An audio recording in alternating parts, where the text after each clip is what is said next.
Well, the events of October 7th were earth-shattering, not just for Israel, but for Jews around the globe. Here at the Anti-Defamation League's Never Is Now Summit in New York City, global Jewry converging to try to talk about how to beat back the rise of anti-Semitism in the wake of Hamas's massacre on college campuses, in the offices, on the screen, and in the streets as well, not just in America and Europe, but as far away as Australia. We're seeing things in Australia that we thought we'd never see. Statistically, there's a 738% increase in anti-Semitic incidents since October 7, which is unprecedented. But when you look beyond the incidents, you see how it's affecting the everyday lives of Jewish families. Kids being abused on the street and their parents then questioning whether they should send their kids to a Jewish school.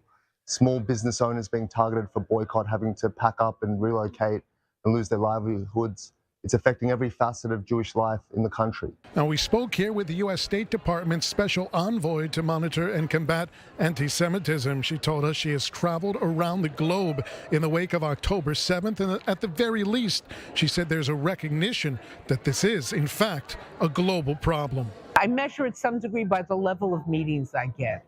So now I've gone to certain European countries where I met with the National Director of Intelligence or the National Director of the Police.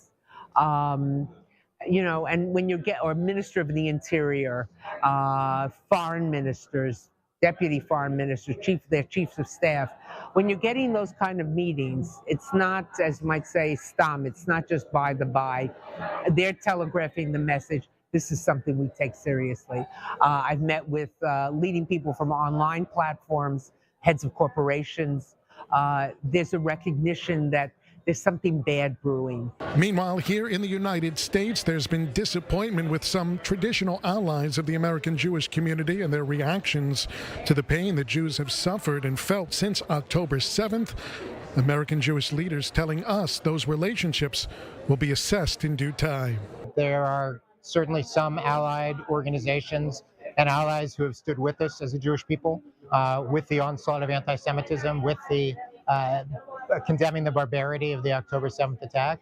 But unfortunately, as we look to our left and as we look to our right, far too many of our erstwhile allies weren't there and weren't our friends. And I think there does need to be an assessment of who stood with us and why, and who didn't stand with us and why they didn't. And we should certainly have that as part of our after-action report to assess where we are and where we're going. Reporting from the ADL's Never Is Now Summit in New York City, Mike Wagenheim, I-24 News.